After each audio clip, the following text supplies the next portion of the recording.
Hey guys, today we're just doing a little vlog. I'm going to an animal rescue that I've gotten some indoor birds from before.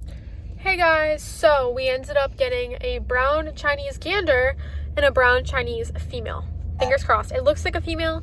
Both of them have very small bumps on their beak, which is basically the sign that they're Chinese. I came here because they had Toulouse, which is something I've been wanting to get another one for a while. They didn't have any, so I ended up just getting the brown ones. There was also a white pair of Chinese, but I already have a white gander. But I'm really excited to bring these guys home. So yeah, well, I'll show you guys when they're introduced to mine. So, little edit, both of the geese are girls that I adopted. Yay. They both have been laying me eggs. So yeah, they are both girls. One of them is not a gander. Just thought I'd add that in. So I'm just going to bring the goose and gander over to meet mine.